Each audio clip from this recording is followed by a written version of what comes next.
another episode of Two Guys and a Theme Song. I'm Todd. I'm Craig. And today, we decided to go with a bit of a departure. This is a film that is near and dear to my heart. We will see how near and dear it ended up to Craig's heart. This is a Japanese film called House, or in Japanese, Hausu. It was released in 1977 in Japan. Never got a worldwide release. You're kidding. I think I can see where this is going.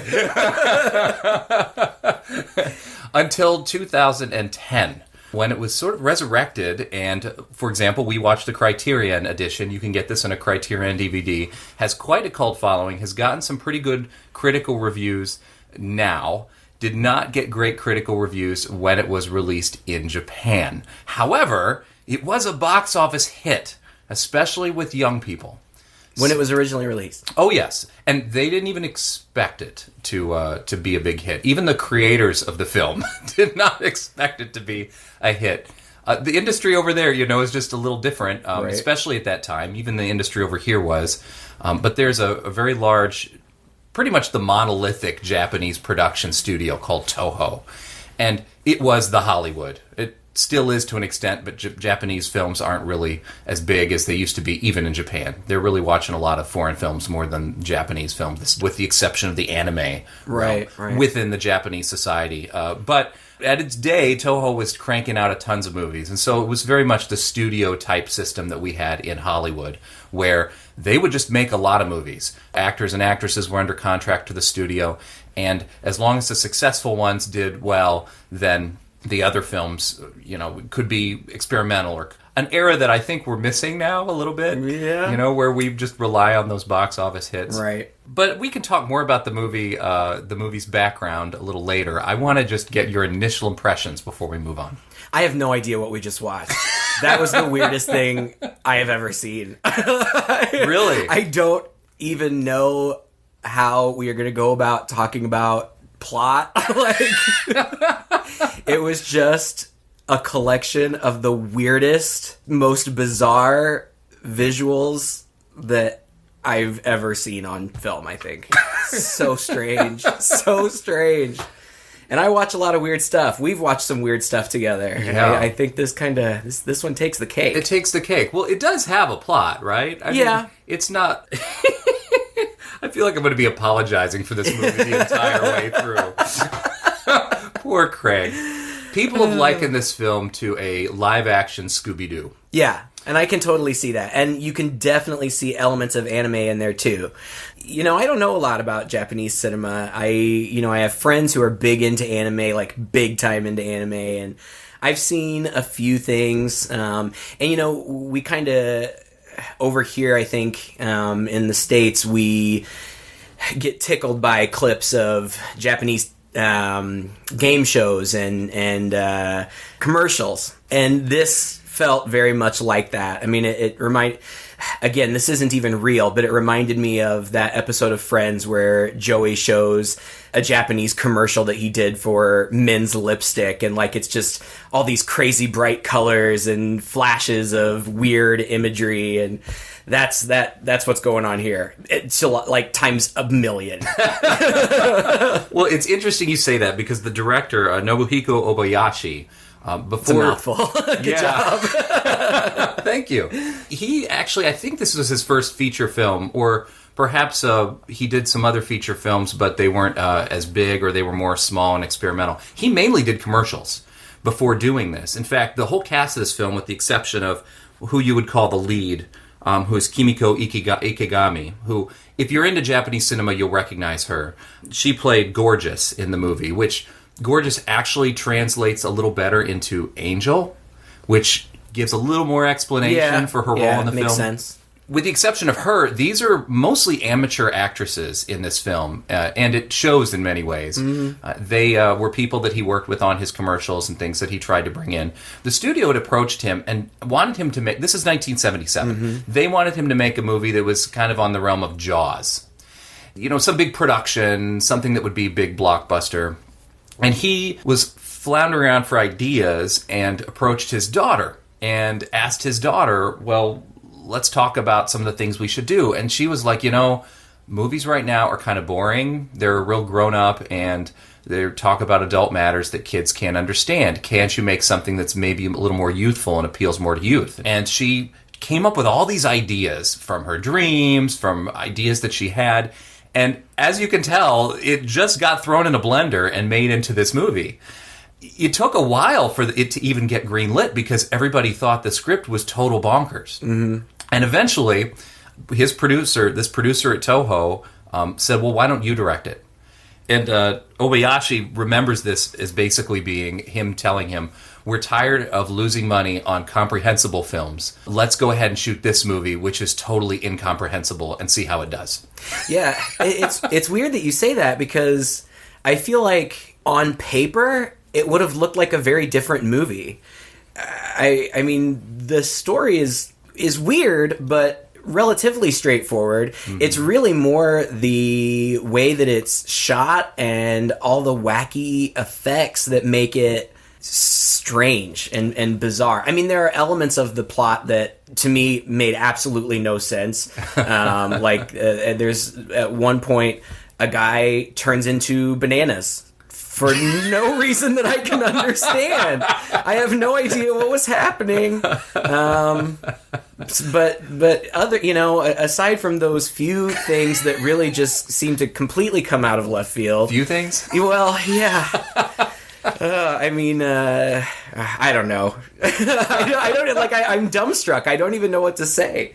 Well, we have this Scooby Doo type assortment of girls. They're all starting their summer vacation. They're all high school.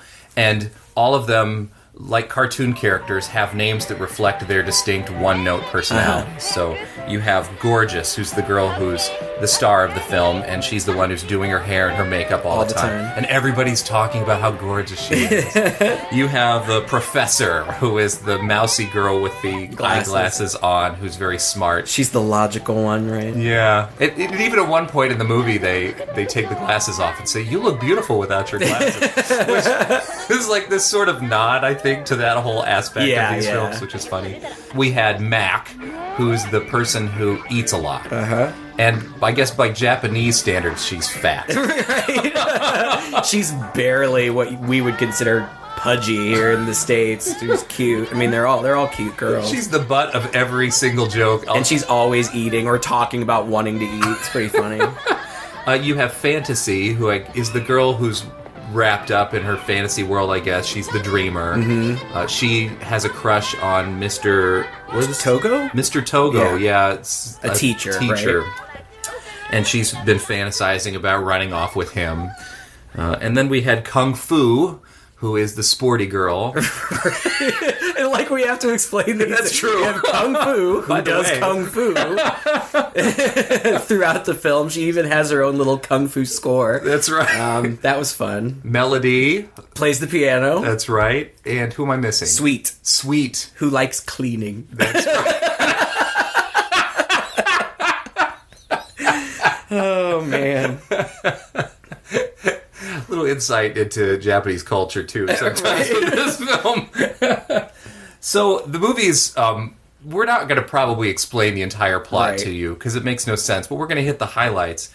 Essentially, the thread of it is that Gorgeous is planning to take a trip to see her auntie out in the middle of nowhere, Japan, who she hasn't seen since she was a tiny little girl. And her backstory is that her mother died quite some time ago when she was young. And then her father is now getting together with another woman who he just surprises her with out of nowhere, really. And that's an interesting scene. It's so weird. The whole thing is so weird. First of all, it looks like it's set...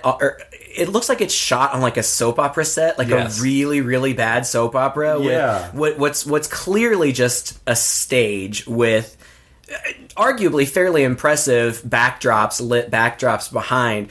But it almost looks like a parody of a soap opera. It's so over the top and ridiculous. I think it is, you know? And I think that's what's really cool about this movie is from the very get-go, they're pulling you into an obvious fantasy world. Mm-hmm. Like, this world doesn't reflect reality, even in the scenes that seem like they would reflect reality. Right. Even that scene between her and her father when she's talking with him, and he introduces his new bride-to-be. It's shot, like you said, on the soap opera set, like it's on the balcony, like a veranda, right? But it's shot through glass, like a glass pane that warps the people as they're walking past it and through it, and we never get to the other side of that glass. Right. It's all shot through that. So even as we're seeing these characters having what's supposed to be a fairly real interaction, the interaction is so overwrought. And sometimes it slows down and becomes slow motion for no apparent reason. And right, and gusts of wind come in. And we'll have, like, superimposed close-ups of characters' faces. And the fiancé, I have no idea how to pronounce her name, but Ryoko Ima. Ryoko Ima. She apparently has her own personal wind machine that follows her everywhere she goes. Right. She's always draped in these scarves, and they're always just billowing around her face. Always. And she's always in slow motion. Yeah. And she always has these dreamy, far-off, smiling looks as she turns from one place to another. And even her dialogue is very carefree, like... よろしく。この人でしょ？エマ涼子さん。かっこいいわね、おばさま。嬉しいわ。あなたが笑うととても素敵。 Because Gorgeous doesn't take to her at all. Right. She's very ticked that her father is marrying somebody else. She's taken by her until the dad says she's going to be your new mom, and then Gorgeous is not pleased. Yeah. And so it seems to be this really overdone contrast, what you'd see in a romance film from the 50s times 10. Mm-hmm. Like Casablanca or something. Yeah, that they're parodying here in a way, yeah. And it presents a nice contrast with what else is happening in the film. Except for Gorgeous, the rest of the girls were going to go to this summer camp or something with Mr. Togo, and it turns out for some reason they can't go. What was the reason? I don't even remember. Mr. Togo, they're like waiting for him to go or whatever, and it's his sister has like a summer resort or something, something like that, and she's sick. He pulls up and he's like, "Bad news, my sister's gonna have a baby." Oh, that's so awful. So we can't go, and just it's so silly. So Gorgeous comes. She was supposed to go on a trip with her dad, but now she's not going to go because she's mad. So she comes and she was going to join them. And when he says we can't go, all the other girls are disappointed. And she says, "Well, let's all go together to visit my aunt who I haven't seen in a long time." And then, like, in voiceover, you hear, "And that's how I invited them all to your house." Like, aunts who I haven't seen or spoken to in 10 years. I hope you don't mind. I invited my whole class to come hang out at your house. She has this cat, and did they discover the cat, or has she always had the cat? That I was confused about that through the whole movie until the end. I thought it was her cat in the beginning. And then as soon as they go. I mean, she gets a letter from her aunt. Yeah, bring everybody. Great. So they go and they take this cat. I thought that it was Gorgeous's cat. It is. I think it is. But it says later in the movie, the aunt is like, these girls are going to come here and there haven't been any girls here for a long time. So I will send Blanche, the cat, to them. So... when they said that, yeah, the aunt said, "I'll send Blanche to them or something." Oh, okay. And then when they get there, the cat immediately runs in, and there's there's some random dialogue about how witch cats can close doors or something. It does become important. They're on the train there, and they're teasing each other and spooking each other out. And one girl says, "Cats can close doors, but only a witch can open them." So something along those lines. Yeah. And when they get there, they're trying to get in the gate won't open, and then the cat pushes it open, and it opens up, and the cat immediately runs and jumps in the aunt's lap. The aunt is white-haired and in a wheelchair. And then... it seems like the cat stays with her. It's her cat, and like there's pictures of the cat all over the house. Cat's a big motif in the whole film. So it appears that it's like a witch's familiar, right? Yeah, it's like a manifestation. Although we learn later on that the witch herself is more of a manifestation than an actual witch person who lives. Well, strange things start to happen right away. I mean, the weird opening gate, and then the aunt takes them in the house and she talks to her chandelier and it comes on. And then, like, crystals start flying off the chandelier, and, like, one of them stabs a lizard into the floor, and others, like, shoot at the girls, but Kung Fu breaks into her Kung Fu action and, like, chops them all away. It's like, oh, well, that was weird. Thanks, Kung Fu. Yeah. Hee-hee, let's have fun. Well, the whole tone of the film is not terribly serious. No. And there's a score that underscores the entire thing, and it's bouncing from place to place, but the music is pretty much always there. Mm-hmm. And a lot of times, even in the scary scenes, it's a bouncy 70s soundtrack, a little funky. Like low budget. Mm-hmm. And like an old 70s Burt Reynolds movie or something like that. Yes, exactly. Like Cannonball Run or something. Yeah. And even the way that the soundtrack is mixed into the film at times, it sounds like it's in the background, almost playing in another room. Uh-huh.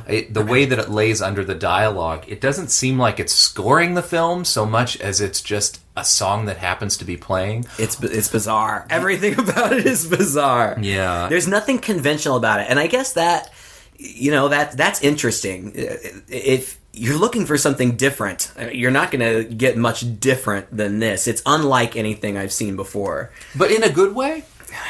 I don't know. Oh, you break my heart. I don't know. Todd's wife has never watched a movie with us before. And she sat in on this one, and I thought that she had seen it before. But after I found out she hadn't, when she said, I spent my Sunday afternoon watching this. And I don't know. It's one of those things where I think I'm glad to have seen it just because I'm like a collector of trivia and whatnot, but it would be fun to talk about with anybody who has seen it or who hasn't seen it. But as your wife said, and I think very astutely said, this could have been 20-30 minutes. Like, I feel like I could have got what they were going for in 20 to 30 minutes. Oh, I don't know, man. To be fair, almost any movie could be reduced to 20 or 30 minutes. I suppose. But I mean, so basically, then what happens is in a lot of weird... Well, the aunt just acts weird, and, like, something weird is going on from the beginning. Like, the cat's eyes sparkle, like, magical green, and the aunt's eyes sparkle magical green, and weird things are happening, so you know that there's something weird going on. And then the girls... And it takes a while. They're there for a little while. The girls kind of start getting picked off in really, really... I'll say weird. You could also say creative ways. Cartoonish. Really. Very much. Very and actual cartoon. Yes. There's a lot of animation throughout the movie, and a mix of animation and live action, which is, it's different. Well, and some of the special effects are reflective of the time, where you can tell it's green screen and it's kind of a cheesy green screen. Other effects, you can tell they were meant to be goofy and outlandish and out there, like you're watching a Pink Floyd video. Mm-hmm. If you've seen The Wall, this movie is very reminiscent of that. Yes, where it is. It moves from animation into live action into weirdness all at the same time. The first kill is, of course, the fat girl, Mac, and she goes outside. They have basically tied a watermelon to the end of a rope and dropped it down a well in order to cool it off, because the auntie says the refrigerator doesn't work. Uh-huh. And so Mac goes outside to get the watermelon, and we don't know. We don't know. She what just happens. disappears, and the other girls eventually say she seems like she's been gone a long time. That's right. And I'm pretty sure it's Fantasy, because Fantasy is typically the one who finds these weird things, and then nobody believes her because they think that it's all in her head. But she goes out, and I feel like things are just kind of weird in general, but she goes to pull up the watermelon, and when she pulls it up, it's Mac's decapitated, smiling, living head.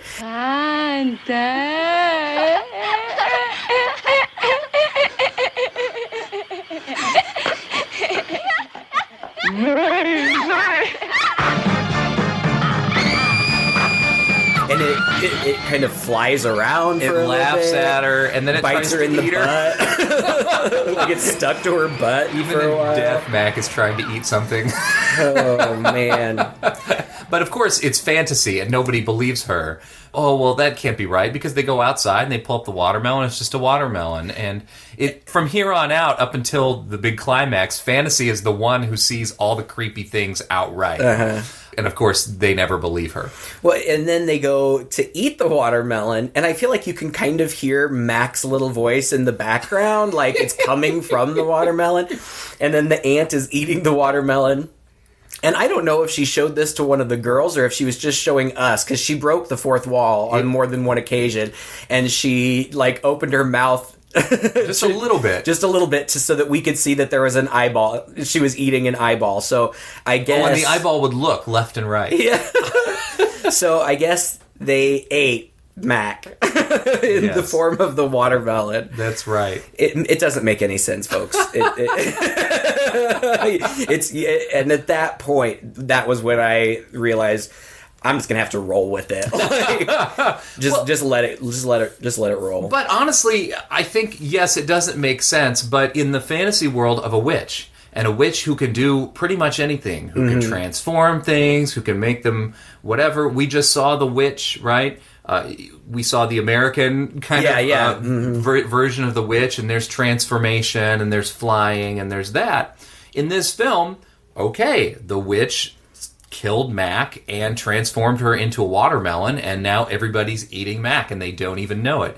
It's this sly, funny, and creative way of dispatching of them. Later on, one of the girls... Sweet, I believe, is attracted to this doll in one of the rooms and starts getting pummeled by futons. Yeah. It's like death by mattress. Nonstop. And when they come in, they notice that all of her clothes are in there, and they pick up this doll that's completely naked. And so it's obvious that she's been transformed into this doll. Right. But not obvious to them. So I felt like there were very conventional witchy type things going on. I mean, within the fantasy realm, these things aren't that weird. Yeah. It's just the delivery. Right. I mean, it's we're not used to seeing the comedy and the over-the-top silliness, almost cartoonishness of it. Right. And I mean, I don't know if I would say conventional, aside from she's magic and she can do what she wants. Like, she can sneakily slip into the refrigerator and close the door behind her, and then appear dancing in the rafters. Now that was elsewhere. a great scene. Was that not a great scene? Overhead shot of the girls talking, and they're talking about her and where could everybody else be? And I think is it Professor leaves. It's just Fantasy and Prof, and they're doing dishes or whatever, and the ant is dancing around because she's rather happy. You could tell she's getting her power from the death of the girls. Right, that's it. I mean, as soon after they eat Mac, all of a sudden now she can walk again. Yeah. And she says something like, "You girls are giving me my energy back," or something like that. Yeah. She's dancing around, and it would be creepy if they weren't so oblivious. And so the second Prof leaves the frame, like the very second, the ant dances her way right into the refrigerator in front of Fantasy, so that only Fantasy can see it. And the door shuts, and she freaks. She drops her glasses, and like immediately, Prof comes right back in, but it's too late. It's just one of those moments. I'm trying to think of another movie that does this exact same thing, where the person just playing with them, and they make something happen in front of them just at the right moment where nobody else sees it. Right. And nobody else sees any evidence of it afterwards. Yeah, I can't think of any examples either, but I know exactly what you're talking about. Like, in those kind of old horror comedies where something will appear in the mirror just for a moment for just one character to see, or like a trap door will open and only one character will see and the others won't believe. It's that kind of tone. But in a devilish way, like when your protagonist is clearly playing with somebody and getting a lot of glee out of it. Because while Prof runs back in and asks Fantasy what happened in the fridge, as you said earlier, we see the ant crawling. We're up in the rafters, and so we see the ant's head come into frame, like she suddenly magically appeared on the rafters, and she just turns and looks at us directly at the camera and smiles like, check out what I'm doing. I'm sorry, I take such joy in these moments. I'm glad. And maybe it's because I've seen it before, so I really, from the very beginning, was going to roll with it. Right. Well, and you kind of knew what to expect. I didn't even know what we were going to be watching when I showed up today, so I knew nothing about it going in.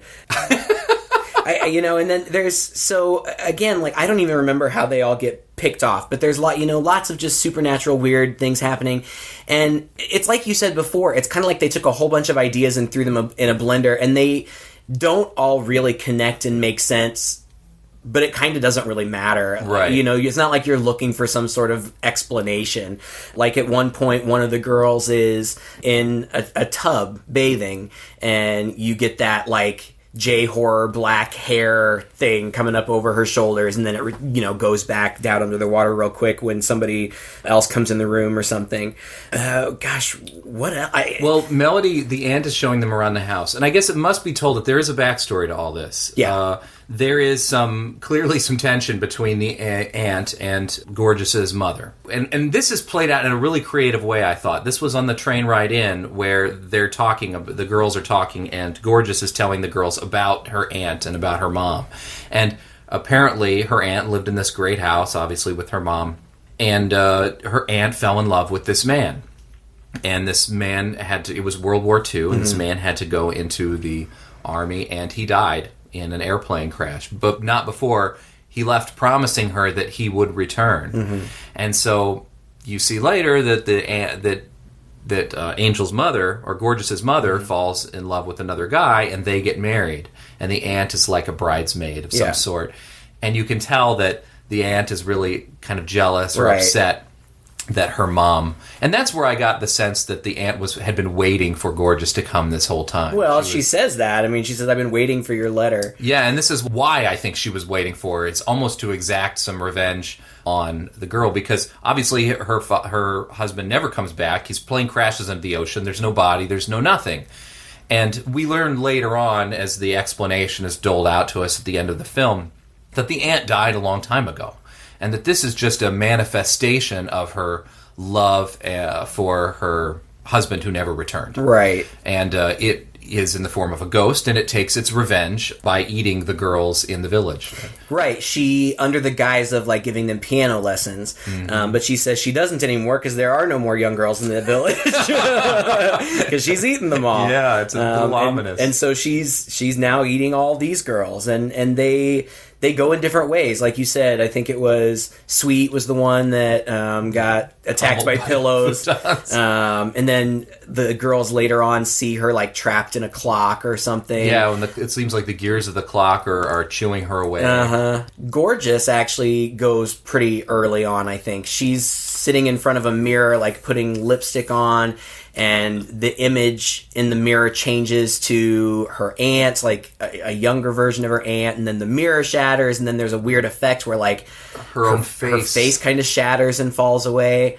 I thought that was a very interesting scene, because it was almost a sister scene to the flashback we were talking about, where she's, what I interpreted anyway, to be discovering her mother's old makeup chest and going through and maybe using the same combs and the same brushes and putting on the same lipstick that her mother had long ago.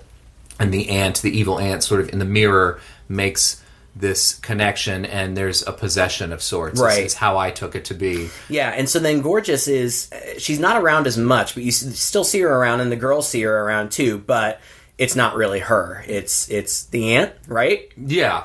I mean, I think Gorgeous is gone. Yeah, like the aunt has possessed her.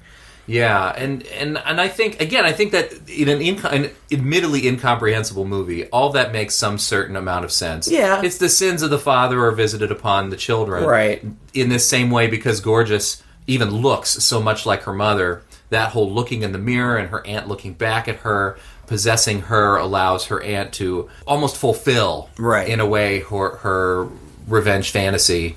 It even says, it's like they figure it out somehow. I mean, they find a journal or something called Lost. What was the name? I don't remember. Lost Memories. Or yeah. Professor, of course, figures it out right from reading the journal. And so they figure out that she eats these girls so that she can be young again, and then she wears her wedding dress. And so Gorgeous puts on the ceremonial wedding dress and is wearing that for the last part of the movie. Yeah, the plot, it's not hard to follow. It's pretty simple. It's just that everything plays out in such a crazy way visually. I have no idea what the significance of the melody was, but there's this melody that repeats throughout, and eventually, the character Melody, sits down to play the piano, and there's this old faded sheet music there, and she plays the melody. The metronome starts on its own. She's sitting there playing this melody, and the melody's really repetitive, and it plays throughout the whole movie. Yeah, you don't hear anything but this melody for much of the film. And it sounded really familiar to me. I think it wasn't similar in tune necessarily, but it almost was reminiscent of Jolly Old St. Nicholas or something like that. Really simple, but it's like she's drawn to the piano, and at one point she's playing the piano, and then we see other girls in another room, and Melody screams, and they come running in, and they're like, "Oh, it's just a little cut. Why are you, acting like such a baby?" And she's like, "It's so weird. It's like the piano bit me." And then later on, I think that they're upset at somebody else having disappeared, and they say, "Why don't you play the piano to calm us down or something?" And she does, and then it's just her and Fantasy in there. I don't even remember who's left. I know Prof is left, and the piano eats Melody. Yeah. right in front of, in front of Fantasy anyway, because the other two leave. Yeah. It eats, again, it's bizarro. It's a mix of animation and stop motion, and her limbs are getting spit out of the piano at Fantasy, and flying around and floating in the air. Her legs are still kicking, but her head is floating around, and at one point, because her legs we get sort of almost an up the skirt shot basically of her legs kicking as they're going, and her head floats by and looks down and goes, "Ooh, that's naughty." Yeah.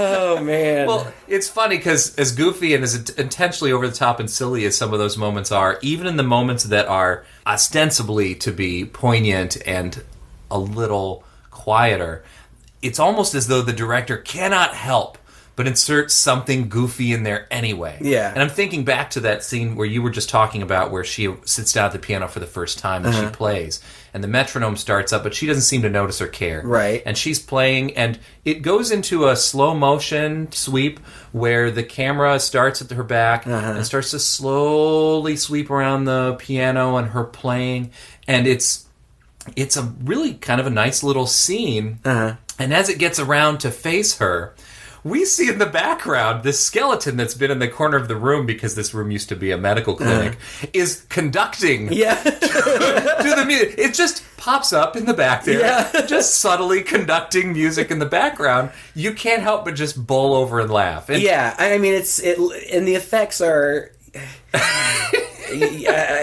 cheap, I guess. I mean, you can tell that it's just the skeleton's arms are on strings, and somebody's just pulling the strings, and they're just going, and you can hear the bones rattling, but Melody apparently can't, or doesn't, or is enchanted, or something. But it's funny. That skeleton comes to life in the background a few times, just for comedic effect, it seems. And I know that the director, being a director of television commercials and wanting to go really over the top with this movie, tried a lot of different techniques. He said he really didn't even know how it was going to show up until it was done. Right. And that he wasn't happy with how a number of the effects did end up turning out. Well, and I read that they were really just kind of doing these effects as they went. And it was just the director and the cameraman who were figuring out ways to do this. It's not like there was some sort of effects team. It was just them trying what they could do. And it looks that way. But at the same time, it doesn't look super cheap, though, does it? I mean, I don't know. It doesn't look cheap as in the cheap effects of a low-budget movie where everything's string and twine and taking into account that it was made in 1977, I would say no. It's probably pretty comparable to, except for there's so much more over the top. It's like so many different effects blended together. It's very ambitious. Yeah. Yeah. And I appreciate that. I mean, I will give it credit for being creative. I think that it would take a creative, maybe that's being a nice word, a creative mind to come up with these ideas. It's interesting that, you know, so many of the ideas came from his daughter who was young, presumably, and it feels very much like Scooby Doo, like you said before. But then at the end, all of a sudden, there's a bunch of nudity. Like, that seemed unexpected and kind of out of place to me, and it seemed forced. Like, how can we get her top off? So, you know, and people are like, the way that Prof goes is Kung Fu. She's the tough one. She's trying to end things, and I think Prof says, kill the cat. Like, they think the cat is, you know, bewitching them or something. And she doesn't even try to kill the actual cat. There's a picture or an illustration of the cat on the wall, and it's changing and looking scary and demonic. And so she goes to Kung Fu kick it, but before she can get there, she gets eaten by a hanging lamp. But she gets chopped in half, and her legs are still able to Kung Fu this picture of the cat, and like the picture rips and blood starts spewing out of the cat's mouth, and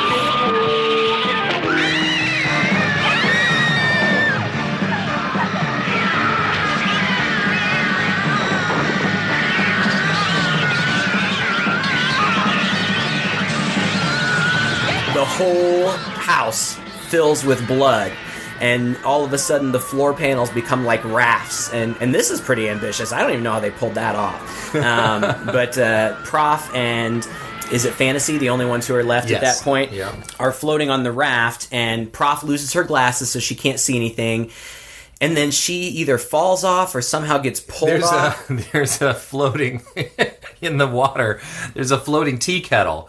It was the tea kettle they had used earlier to pour the tea, and it has a flip top on it. And the floating tea kettle comes by and opens up, and it has teeth, and it bites her hand and pulls her in. And then it's like out of Alice in Wonderland or something. And so she goes underwater, and then she comes back up, and then we get the underwater shot of her, and she's completely nude. Yeah. And we get a pretty good long shot of her lithe nude body in the water. Kicking around. And it's not that it's not a good shot. It's actually a really good shot. I'm just wondering, why does she have to be naked? I don't understand it. And then she's gone. And then Fantasy, like, paddles her way over to the staircase where Gorgeous, who we know is actually the aunt in Gorgeous's form now, starts coming down the stairs towards her. Fantasy is saying, help me, Gorgeous, or something like that, and she reaches for her, but then she grabs at her blouse but falls backwards. Right. So she grabs at her blouse but falls backwards, but, you know, conveniently, the blouse rips off so that Gorgeous's breasts are now exposed. And Fantasy then is able to get up to her and kind of lays her head on her breast and says mommy or something. Yeah, I saw that as a sort of mothering kind of thing. Not like she's breastfeeding her, but evoking that similar image of mothering her. And I get it. It just seemed a little much for me. I have no problem with nudity. You know, I'm all for nudity. It just seemed... That would be one criticism I had. It seemed out of place. You know, and I'm not sure the explanation of this because I haven't done like a complete anthropological study of Japanese film, but you do tend to see that a bit in Japanese films where it's not just that it, whatever, you know, we don't really care about it so much like a French film or whatnot, but it's almost, there's some excuses made to pull a top off or to have somebody nude for some reason, and I really don't know why. I don't know if it's just because they're mostly men making these films, or if there's some cultural explanation behind I don't know. Or if there's some symbolism, or maybe even, you know, for all I know, the whole notion of her eating them, they've, you know, you got to get the clothes off before you can eat them. It's like sort of like you'd strip down an animal, but who knows? Right. And and I mean, we're talking, these are beautiful girls. It's, you know, it felt a little bit exploitive. Yeah. Oh, no question. Yeah. I agree. Like, this is how we get our R rating. Yeah. What is this? I mean, is it rated? It's not rated, no. I mean... Because up until the nudity, I was thinking, you know, this could be easily a PG-rated film. You know, there's more or less. There's implied violence, and you see it, but it's so over the top that it's and there's not a whole lot of blood. When there is blood, it doesn't look like real blood. It looks like red water. Like people are getting dismembered and stuff, but you can tell it's like a cut and paste job. You know, it doesn't look real. It's not gory.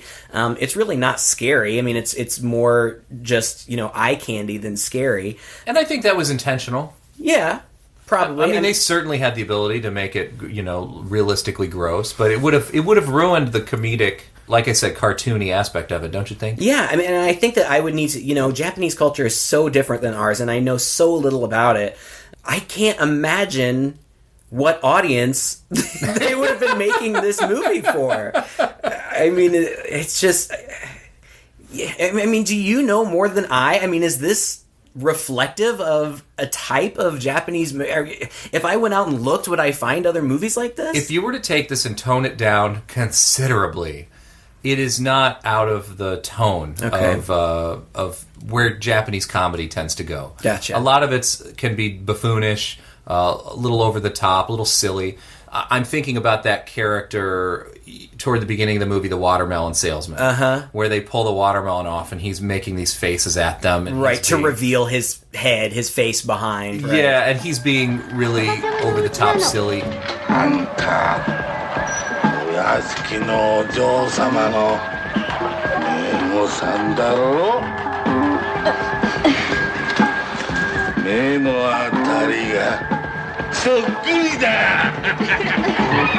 He's almost the guy in the film who warns you away from the house, except he almost seems like he's not warning them, but like, oh. Well, and I mean, it's silly. It's like this watermelon stand just right outside of where this mansion is in the middle of nowhere. This big fat watermelon vendor, I guess, that sits out there. And like when he sends the girls off towards the house, he's like waving goodbye, and in the background there's a watermelon laughing. Like, I mean, it looks like something out of Sesame Street or something along those lines. That aspect of it's a little silly, but that sort of character, I mean, you could liken him to a Jim Carrey type character in the U.S. We have these buffoonish, over-the-top, outlandish, silly characters that almost seem like they're not even acting very well. But we tolerate it because we like the kind of humor, we like the kind of slapstick that comes out of it. So you get a lot of that same stuff here, and I would say this film is definitely geared more towards children. It seems that way.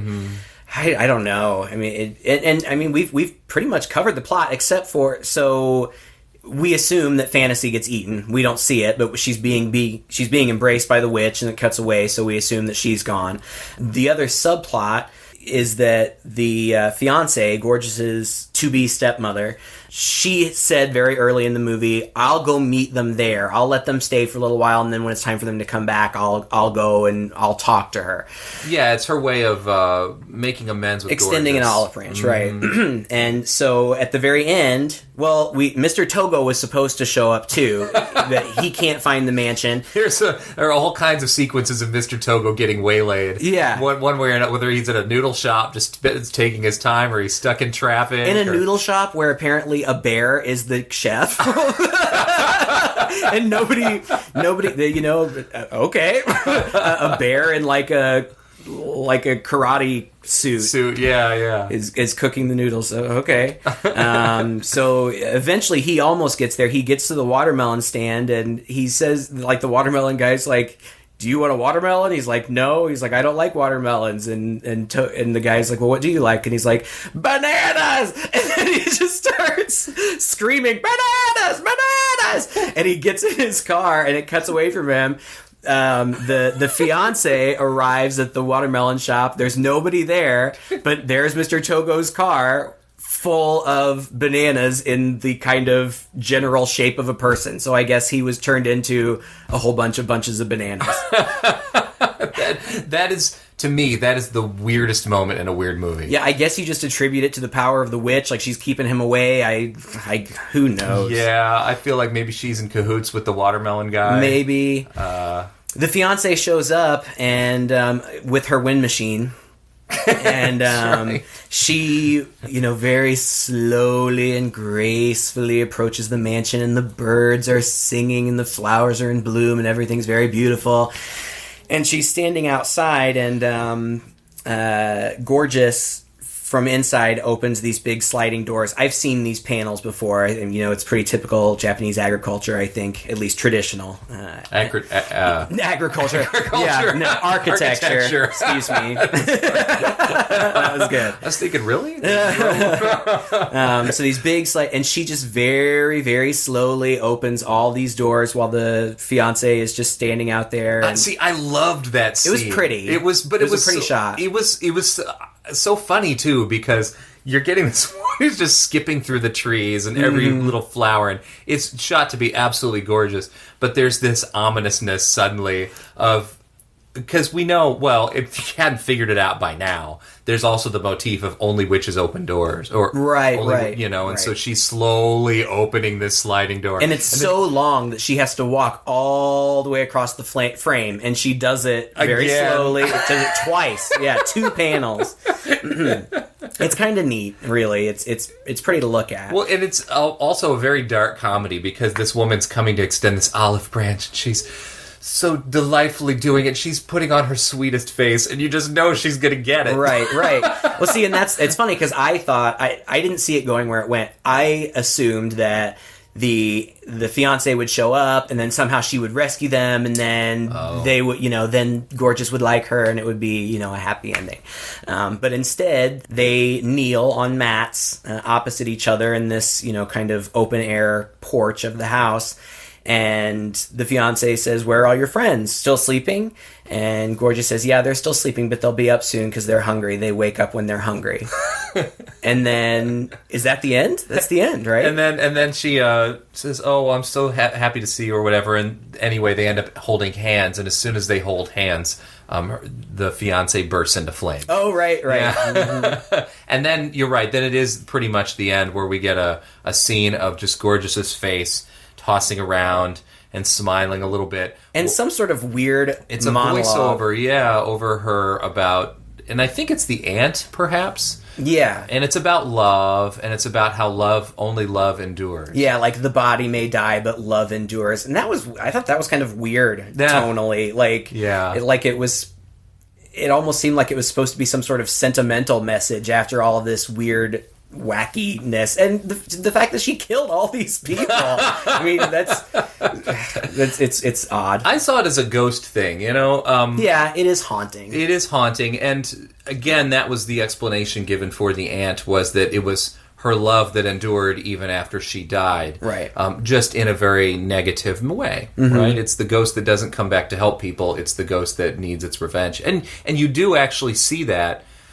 It's a different kind of ghost lore, right? And maybe we'd be able to unpack it a little better if we understood it. But we have films like The Grudge. Right. That's exactly what I was thinking. Not dissimilar. I mean, different motivation, but the same kind of, in that one, it's that the anger from this event manifests itself. And it's something different in this one, but in the same vein. Before you explained what I missed about the cat being sent to her to lead them back, I had it in my head that the cat was a cat she grew up with. That it was almost the aunt's manifestation in the cat that was just waiting. Like keeping an eye on her? Waiting for her to get that, to get the impetus to go to visit her house. And then, obviously, when she did, its purpose was complete. Yeah. But, yeah, I don't know. I mean, you could probably interpret this movie 10 different ways and not be wrong, because as the makers of this film freely admit, it's incomprehensible. It was in many ways meant to be that way. But I don't know. I really enjoy watching it. I mean, it stokes my imagination in the same way that I'll go back and watch a He-Man cartoon or a Scooby Doo, and it makes no sense, and it's childish, and it's kind of silly, but it's fun to watch. It's creative and silly. I wouldn't sit down and watch it again the way we watched it today. But I could see how it would really be something super fun to put on, like, in the background at a Halloween party or something, because you could just catch glimpses of it, and visually, as weird as it is, it's really visually stimulating, and it's, wacky and off the wall, and if it were kind of atmospheric background, I could see, I could see that, but I don't know. And, you've seen it more than once, so it's too silly to be scary. Yeah, it's not scary. Yeah, and like you said, it's not bloody, really. I mean, what blood is in there is over the top and really cartoonish, and it doesn't even seem real. No. So you could watch it almost with your kids, like as long as you're okay with nudity. And the nudity's just some boobs, right? And it's not even that long, and it's not. It's not. It's not gratuitous. Well, it's not gratuitous. It is gratuitous. Right. It's not sexually graphic. It's just nudity. That's all. Well, I didn't know how you were going to take this film, quite honestly. And I don't really know. I don't know if it would have been better if I had told you this is the kind of movie it is. Expect it, and maybe you would have taken it a different way. What do you think? Was I wrong in keeping it completely secret from you? I don't know. After we watched it, I took a break and tried to read up on it a little bit, and I really couldn't find very much. So I don't know that I would have really known any more coming in either way. And plus, sometimes we watch movies we've both seen. Sometimes we watch one that only one of us has seen. And I kind of like the element of surprise and kind of not knowing what it's going to be going in. I had no expectations. Had I had any... you still wouldn't have right. It would have, whatever expectations I would have had would have been defied. Period. That's because true. It's so strange. There's no way I really could have described it to you that would have properly set you up for what you were getting into. Right. I don't know how I would. It would be difficult to describe to anybody. I mean, it's very different. And I like to consume as much of this stuff as I can. So it's not that I feel like it was a waste of time. Not my favorite, okay, and probably not my favorite style. And like I said, I probably wouldn't sit down and watch it again. But if somebody said sometime, I want to see something just crazy, just out there, just totally wacky, I would recommend this movie. There you go. It's wacky. Well, a lot of people will find, especially if they're haven't seen many of them, some foreign films can seem out there to a boring extent. Mm-hmm. They're so out there, they can be incomprehensible because they use a cinematic language that's foreign to us or outdated. They are touching on subjects that we're not familiar with or even comfortable with here in the U.S., and they do it in certain ways that, again, is not conventional based on what we're familiar with coming out of Hollywood. That these movies can be difficult to understand and therefore difficult to enjoy. I think this is one of those foreign films that would cut across these boundaries because even though it's difficult to understand and it's really out there and weird and unlike anything you've ever seen before, it's not for those reasons. Mm-hmm. It's not because there's something you have to unpack here and you're going to leave frustrated because you didn't get it. Right? There's nothing to get. There's just something to take in and enjoy the goofiness. Right. I do also wonder how much got lost in translation because again, our languages are so different. And like you said, even the real Japanese name of the protagonist, if it, gorgeous is one thing, you said it really probably more closely translates to angel. And that really kind of makes some thematic difference. And so I wonder if some of the jokes don't translate well. And I have a feeling that may be the case. It's still funny. All three of us were chuckling and laughing at parts. And it really seems like it's playing for the humor as much, if not more than anything else. And it is a goofy, wacky movie. I think, for me, I enjoy the creativity and the cinematography.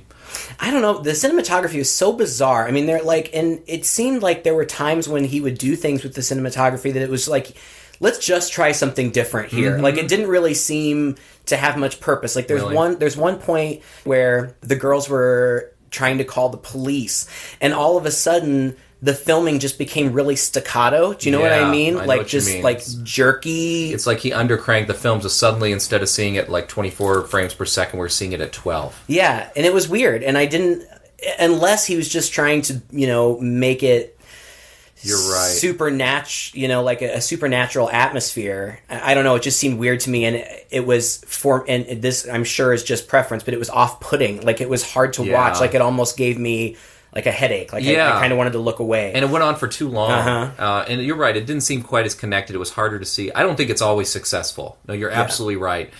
Anytime you're doing something like this, you're really playing around, and some of it's going to work and some of it's going to fall flat. I agree with you. I don't think it's a masterpiece of cinematography, and that some of the choices maybe weren't the best. And you're coming at this from the perspective of a filmmaker. You make films and I don't. And so I think that it would be a really interesting thing for a filmmaker to watch, just to see how he's doing all of these different things. I don't have that technical background, so... Well, and doesn't it get kind of nice every once in a while to see something that's different? Yeah, absolutely. Absolutely. Like this is. There are times in here where he's clearly trying to highlight something in the scene. And whereas normally we would do a close-up cutaway, or we would somehow frame the shot so that even though it was happening in the background, your eye was drawn towards it. In this case, he just does what do you call it? Like a little spotlight where the screen kind of goes black and kind of zooms in on that one spot and then comes back out again. It's something you'd see in a music video. And even then, it would be strange. Yeah. It was interesting to see that happen a couple times in this movie. Again, I'm not sure if it worked, but so different. Right. I mean, there are parts like the piano eating the girl. It felt very music video to me, but it was so weird. But it was interesting to watch. I mean, it was very different. The special effects were clearly not going for realism. You know, it's surrealism, and it's interesting to watch from that perspective. Well, we have some definite mixed opinions about this. I think Craig and I agree more than we disagree about it. But I would sit down and watch it again, wholeheartedly. It's not, again, my favorite movie, but I enjoy it just for the goofy silliness of it. And I love sharing it with people, because everyone has a different reaction to this. And some people absolutely love it. Some people are more on the fence. And some people, leave halfway through. Yeah. I just can't take this. I need to be more drunk. Yeah, right? I think that might have helped. But no, I'm glad we watched it. I'm glad you picked.